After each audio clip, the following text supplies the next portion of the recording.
Thank you for tuning in to I Can Get You Fly TV show, where you tune in for business after beauty school education. For the enthusiastic, ambitious student who wants to make a six-figure income rather than a standard 20K per year, our series we've been talking about generational wealth. Our last lesson we were talking about Six Sigma. We were talking about working your business system. Okay. Now, on today, we're talking about working the business system, but in the business system, we're talking about Kaizen. Okay. What is Kaizen? Kai and Zen are two Japanese characters. Kai means change and Zen means good. So you want to change for good every day. Now, why is it good to change every day? Well, that's a good question. The reason why it's good to change every day is because we have this mentality on the inside of us when we try to make a drastic change, where we automatically put on a block on our minds for fear of failure, because none of us really likes to fail. But in failing, you learn a lesson and you become educated so you don't complete the same mistake again. That's called wisdom. So in Kaizen, we make small changes daily, and eventually these small changes, by working this system of Kaizen, it allows us to have a permanent change over a period of time. Now, there's a gentleman named Dr. W. Edward Deming, okay? And Dr. W. Edward Deming worked for Toyota over in Japan. And the Japanese created Kaizen. Dr. Edward Deming used Kaizen in order to make Toyota one of the top selling automobile companies in the industry for over a decade. And how did he do it? Well, by learning the system of Kaizen, what he did was he focused in the factory realm, focused on extremely small things that can be done every single day. And over a 5-year time period, you'll be able to dominate the market that you're in. Now, what are these improvements? Well, the improvement is designed to improve the process or cut the time down literally in half by making small changes that helps take off the blocks that are in our mind, and to stop our fear of failure, which triggers our flight or fight reaction, which makes us do something that we're comfortable doing. These small changes that we do every single day helps to fight against our resistance to change, because some of us literally dread change. So, example, let's say you 400 pounds, right?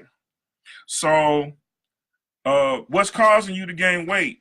And you sit down and do an analyzation and say, well, why am I 400 pounds? I'm not 400 pounds. I'm actually 300. But you sit down and observe, like, why am I 400 pounds? So you sit down and observe, now what's my routine every day? So every day, let's say you drink coffee and you drink like 5 cubes of sugar in your coffee, and you don't do enough cardio. You eat more calories than you burn off. And so a small change would be, well, instead of me drinking coffee with 5 cubes of sugar, I'm just going to put 3 in, okay? And every day I'm going to use 1 less cube of sugar over a period of 30 days. Because they said it really takes 21 days to develop a habit. It takes 30 days to maintain one, okay? So, and let's say, as far as cardio, instead of me just going and saying I'm going to run a mile every day, I just start off by just putting my shoes on and getting on a treadmill and just standing on the treadmill for 30 seconds to start. I've taken the process of me actually jump-starting my daily routine change just by starting. And so by starting, you've created a behavior that will catapult you toward the success over a period of time by constantly reevaluating what it is you're doing, why you're doing it. And I talked about it in our last video. And so the last lesson that we learned was D.M.A.I.C, D.M.A.I.C, okay? Or you can pronounce it D.M.A.I.C, okay? D.M.A.I.C. And what does D.M.A.I.C mean? It means design, measure, analyze, improve, and control. So what does it mean to design? Well, you want to design, which means you want to identify and observe what the problem is, okay? Some would use the word discern, okay? but we're using the word design because this design is going to help you solve the problem. So you look at what is the problem, okay? What is the problem? Okay, once you observe and you determine what the problem is, your next thing is to measure, how do I get from point A to point B? So let's say the problem I have, we're going to talk in beauty terms. Let's say the problem I have is let's say I want to make, I want to service 5 clients a day, okay? So I have to sit down and design, like, why don't I have 5 clients a day? What's the problem? What can I do differently to where I will have 5 clients a day? I sit down and observe, like, how do I solve this problem? So first thing I need to ask myself is, why don't I have 5 clients a day? Then the next thing I determine, well, I need to go get 5 clients a day, right? So the next question you may ask yourself is, how do I maintain clients per day? What do I do? Okay. So when you determine what is the problem, and then you ask yourself, why does the problem exist? And now you are creating a design to solve the solution. Okay. So once you create the design to solve the solution, you can accurately answer the solution. Okay.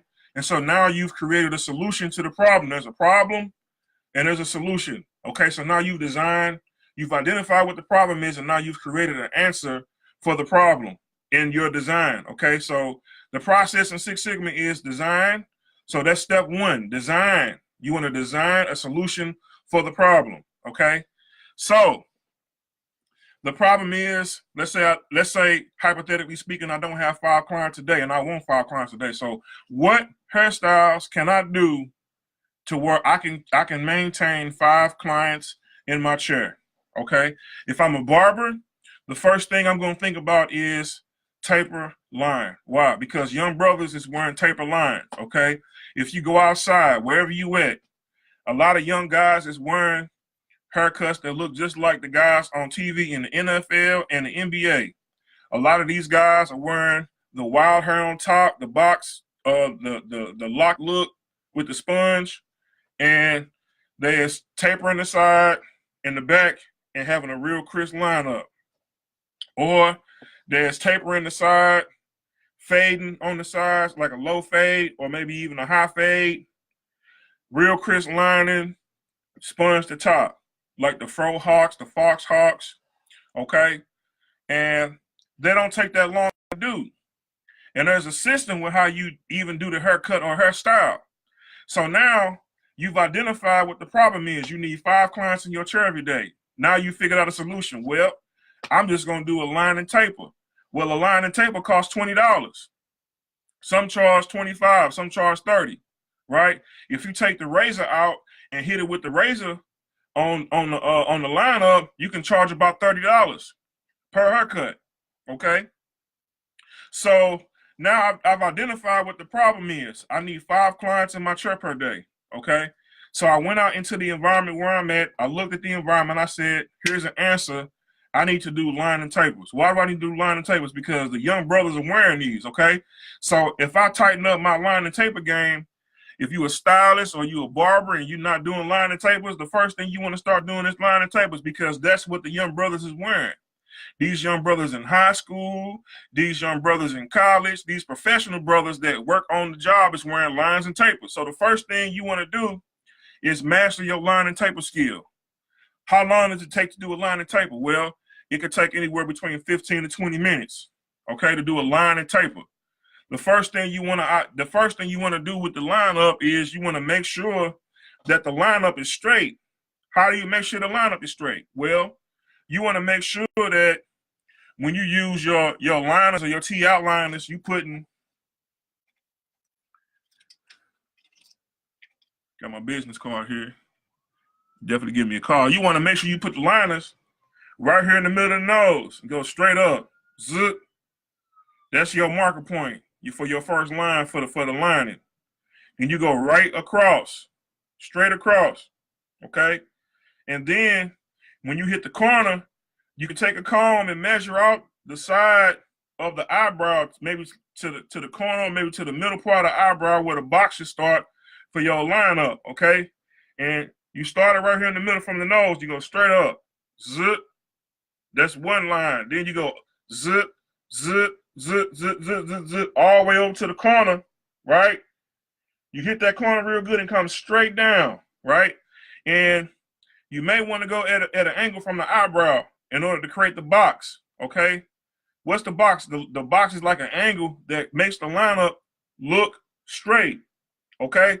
For brothers that have the receding hairline right here, you want to go over that area lightly whenever you're doing the haircut, so that way we have the appearance of fullness, okay?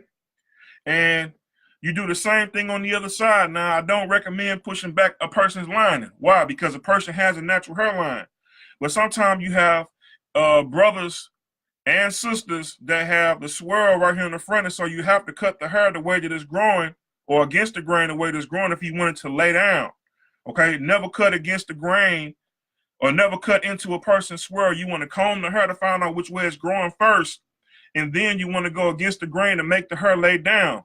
So when you're doing the lineup, sometimes people have the eddy right here in the front. What's the eddy? The eddy is like the little widow's peak, okay? You got to cut that off sometime. Some brothers like the actual V lining, okay? That's the New York style with the V lining. Some brothers in New York have the V lineup, okay? Which remind you of like the Wesley Snipes from New Jack City, or the Wesley Snipes when he played in Judge Dredd with Sylvester Stallone. He had the V lineup right here in the front, okay? Some brothers wear that. Why? It's a haircut that is seen as an alpha male haircut. In the movie Judge Dredd, Wesley Snipes was the villain. He was also an alpha male, and his haircut signifies strength. Our hair signifies strength for males, as a beard does. Facial hair, a real thick beard, denotes strength. And also in women, long hair represents glory. Why? This long hair is attributed with beauty, okay? So side note, back on the Kaizen principle. The first thing is you want to design. So you want to see what the problem is, and you want to create a solution. So we identified the problem is we want to have at least 5 clients in our chair a day. Okay, we want to start off small. We want to have 5 clients. How do we get those clients? Well, we look into the environment. We decided all the young brothers in the area wearing lines and tapers. So what we going to do? We're going to do the line and tapers. We're going to figure out a system to do the fast line and taper with the best quality service to solve the problem. Okay, so what did we do? Well, the first thing we did was we focus on the lineup, starting from the nose, going straight up, and then going straight across to the side, right? And in order to create the lineup from the side, what we do, we hold a comb, or we hold our T outliners parallel to the eyebrow, the middle part of the eyebrow, and we angle and we go straight down from the angle, which creates the boxes on the side of the lineup. So now we have a straight lining that have boxes on the side, which give us the nice crisp appearance of the lineup, okay? To crisp up the lineup, we can take some spritz and spread on the front part of the lineup. Take a blow dry down the front, and then hit it again with the T outliners or the regular Andes outliners and clean it up, okay? Or you can take a razor, put a little gel on the outline, take the razor, and lightly hit the hairs that's outside of the lineup to make it nice and defined. So once the lineup is nice and defined and crisp, okay, the next thing you do from the temples, we're going to make our little C indentations, or our C lines, okay? A C line is a C line like this that connect from the temple at the end of the box lineup all the way down to the top part of the sideburns, okay? After you do that, you finish the lineup. So the next thing you want to do is focus on the taper section. What is a taper? A taper is a gradation. What is gradation? Gradation is a short term from the word graduation. What is graduation? The graduation, well, if we're talking about in high school terms, we're talking about going from the 9th, 10th, 11th through the 12th grade, right? And then you graduate. And then you may go to college, right? So each guard that we use in barbering is part of a graduation. So at the bottom part of the taper, we may start with the clipper closed. And that's going to give us a zero, a triple zero, or an 08 down here at the bottom, okay? And with a taper starts from the middle part of the ear, okay, where the indentation, the open part of the ear is. It starts from there, and it extends to the top part of the temple in connection with the eyebrow. That's where a taper starts at. So all this section right here is a taper. So the bottom part of the taper, we take a triple zero or OA, which is the adjustables closed, and we fade this little part right here out. What does it mean? You take a 1-inch section and go against the grain up and make a line, okay?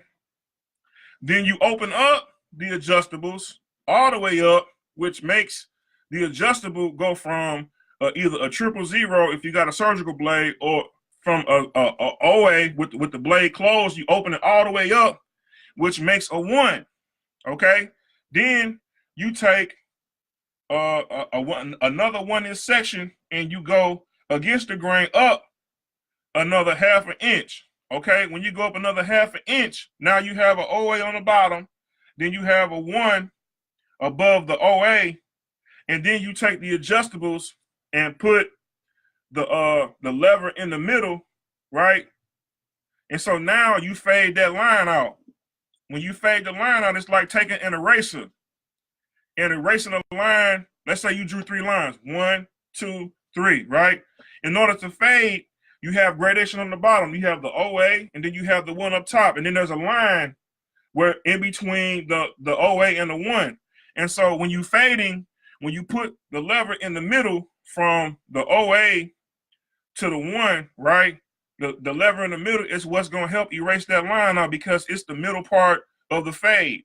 So what do? You take the very corner of the clipper, the very corner. It's like using the pencil and flipping the pencil over for the eraser part. And you use the corner and you use a flicking motion very lightly, okay? Probably about the same strength, the same hand strength, but just going lightly, like just like this with the corner of the clipper. And you begin to etch that line. It's called notching, okay? You notch that line real slowly, okay? You use a scooping motion as if you dancing in a Nelly video and doing the pancake. That's the pancake, right? But you use a notching motion, a small flicking motion like this up, like that. And you begin to take that line out, okay? Once you take that line out, you will see a gradation from the OA to the 1, okay? And then when you get down to the gradation where the 1 is, that's when you pop on your adjustable guard, your 1, okay? And then you close it all the way up. So now you have a true 1, okay? It might be like a 1 and 1/4, okay? Then you take the clipper and you do a scooping motion up like this, okay? If it's not taking much hair off, you can open it all the way up and it's gonna make a 1.5, okay? And you do a scooping motion like this, and what it does, it begins to flick out the hair from the OA to the middle part to the 1, and then it begins to flick out to the 1.5, and then you have your proper gradation for your taper on your left side and your right side, okay? Depending on how long the hair is. All you really need to do a taper is a 000, a OA, and a 1 blade to do a proper taper on the side. You may need a 2 if they got longer hair, okay? Right here in the temple area, in this zone right here. So what is this zone in the taper? The taper starts from the middle part of the ear. That's how you can tell right here, the middle part of the ear from the top part of the sideburn, and it extends in a motion from, you can measure it from the ear, sideburn, parallel with the eye, parallel with the sideburn, this area right here. This is where you do your taper at, okay? And then it only goes up so far, like maybe, right about here. So it's really a space about that big where the taper is, okay? So you've already done your line up. Now you do your taper on both sides, the same method you use on the left side, same method you use on the right side, same method you use in the back, okay? That's how you develop your line and your taper. How much does a line and taper cost? Line and taper mainly costs $15, maybe $20. So if I get 5 clients in my chair per day, and let's say it only take me 20 minutes to do a line and taper, I just made in 1 hour, let's say it take 15, 20 minutes for me to do a line and taper. It's 60 minutes in an hour. How many haircuts can I do in an hour if it take me 15 to 20 minutes to do a line and taper? Well, that's a good question. 20, 40, 60. I can do 3 haircuts in 1 hour. So in 1 hour and 30 minutes, I can get 5 haircuts, right? And 5 haircuts in 1 hour and 30 minutes, how much money have I made? I made 20, 40, 60, 80, $100 in an hour and 30 minutes. You can make $100 in an hour and 30 minutes. That's your 5 haircuts in 1 day, okay? That's a small goal. We identified the problem. You have no clients. You want to develop clients. How do you get clients? You look in the environment, figure out what hairstyles is people wearing, and then you do that hair wearing. You find out where your client is, okay? My clients are young men, children, elementary school, middle school, high school, college athletes, professional athletes. These are my clients. They wear lines and taper all the time, okay? So now I figured out a solution to my problem. So now I've done the first step of design. So what's the next step? The next step is to analyze. What did I do right? What did I do wrong with my design? What did I find out? Okay. So as I'm analyzing what I did right and I did wrong, I'm looking at the things I did wrong. So let's say the first time I did my design, it took me longer than 1 hour and 30 minutes to get done with all the cuts. Why? Little kids like to squirm. They sit down on the booster seat. They get bored. They want to play with the phone. They turn their head sideways. Sometimes they don't sit still. While you trying to line them up, they might turn their head like this out of nowhere. And so now you can't send the child back to their parent with a messed up line. And what do? You have to find ways to make the child laugh or put the phone in front of their hand so they can have something to look at as they're looking at the phone. Now you can go ahead and make the line-up box real straight and then go back to the rest of the type of haircut that you're doing. These are solutions that cut down your time. So now once you're able to cut down your time, let's say 5 haircuts took you 3 hours, right? You're able to cut down your time by doing a small few things. The first thing is by making sure your tools are clean and ready by your first haircut. The second thing is making sure that you shampoo every head first and put them under the dryer to make sure the hair is clean. Why? If you have a clean palette, you get a clean cut. If you got a clean cut, when you do your box line up, all the hair is even and all the hair is clean, and so you're going to get a real crisp line up, okay? On top of using the spritz and going back over it, okay? The next thing that you want to do after you have a clean palette to work on, a clean head from doing the shampoo, you want to make sure you do your best quality work within that 15, 20-minute time period, and there's a system for doing a line and taper, okay? Pay attention to my line and taper video. I got a video coming out, how to do a proper line and taper.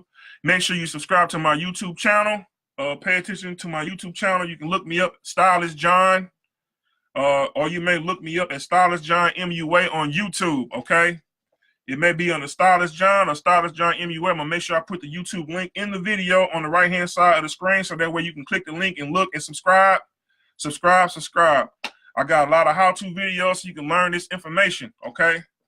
The more you know, the more you learn. The more you learn, the more you earn, okay? Knowledge is power. No one can take your power away from you, especially if you implement it, all right? So after I've analyzed, the next thing that you do is you want to measure, okay? You want to measure what your success is. I'm here and I want to get to here, okay? Imagine a ruler, okay, with all the different points on the ruler. Imagine each point as a goal, okay? So you got a 1-inch goal, a 2-inch goal, a 3-inch goal, a 4-inch goal, a 5-inch goal, and so on, right? So let's say each inch on the ruler is a month. So you got a 1-month goal, 2-month goal, 3-month goal, 4-month goal, 5-month goal. The reason why you're measuring your growth at each month or each day, which goes into each week, is because you want to measure your growth. You want to get a return on your investment. Why do you want to get a return on your investment? Because you invested your time, your craft, your energy, your finances into something, and you want to make sure you have a great return. Why do you want a great return? You want a great return because you love what you do. When you love what you do and people feel the love coming from you when you're doing what you love, You're going to earn more money. Why? Because people love paying people that's good at what they do that they love. Okay? The next thing you want to do is you want to improve the process. So if you find a way to where you can cut 5 lines and taper faster, you begin to improve the system. One way how I found that I can operate my line and taper faster is when I have one client that comes to sit down in the chair, right? After I've shampooed their hair and put them under the dryer, while one client is under the dryer, I'm going out to my next client, tell my next client come over and sit down at the shampoo bowl so I can shampoo that client and put them under the dryer. And then I pull that client from under the shampoo bowl, under the dryer, tell the one that's under the dryer to sit in my chair, and I grab my next client and tell them, go to the shampoo bowl. So now I've rotated 3 clients. My first client I shampooed and dry and blow dry under the dryer. While that one was under the dryer, I went and grabbed my next client and had them go to the shampoo bowl and shampooed his hair while the next one was under the dryer. When I rotate the client from the shampoo bowl under the dryer, take the one that was under the dryer, put that one in my chair, I go to the audience and I grab my next client. So now I just rotated 3 clients. So now I have 15 to 20 minutes to perfect my cut. And I'm doing the best work I can. Okay? So now I've cut down my time. So I've taken a 3-hour process and cutting down the time to 1 hour and 30 minutes just by doing these simple principles and small routine changes that make big results. Okay, the last step to Kaizen under the Six Sigma Lean D.M.A.I.C acronym is control. You want to control your success rate. You want to make sure you maintain the success rate. Why? When you maintain the success rate, it causes a change, and it causes a good change. Why is it a good change? Because you're getting the results you want that you measured from the second step. Okay, I'm Stylist John. Thank you for tuning in to I Can Get You Fly TV show, where you tune in for a business after beauty school education. For the enthusiastic, ambitious student who wants to make a 6-figure income rather than a standard 20K per year, today's series that we talked about was generational wealth. Today's lesson was about Kaizen. Kai meaning change, Zen meaning good. So that means change for good. Okay? And the principles that we used were 6 Sigma Lean principles: design, measure, analyze, improve, and control. These are the basic steps to stopping fear from failure. These are the basic steps to help you get started in a positive change that is for good. And Kaizen is an everyday thing that you work out every day for the rest of your entire life, which means continuous growth, continuous change, and you want change to be good. I'm Stylist John. Thank you for tuning in to I Can Get You Fly TV show for business after beauty school education.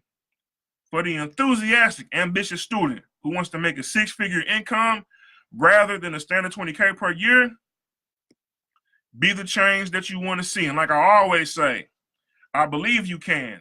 I know you can. So I always say, yes, I can. Adversity may come your way, but yes, you can get through it. I want to see you win, just like I win. I love you. Have a great day, and I wish you much success. I'm Stylist John. Follow me on my YouTube at Stylist John MUA, or you may do a search in the search bar at Stylist John. Connect with me on Twitter and Instagram at Stylist John MUA2. Check out my Facebook business page at Stylist John. All right. If you want to view any of my work, you can check out my Instagram, Facebook, Twitter, okay? And you go to my website at www.stylistjohn.webs.com. You can book me online, all right? I specialize in natural hair, barbering, different types of braids, Senegalese twists, box braids, kinky twist, feed-in braids, 2 feed-in braids to the back, long ones. I love to help people. I love to make sure you look fly, because my slogan is I can get you fly. Whatever the cut, whatever the style, whatever the braids. I love you. I respect you. I wish you much success, and I would love to cut and style your hair. Have a good evening.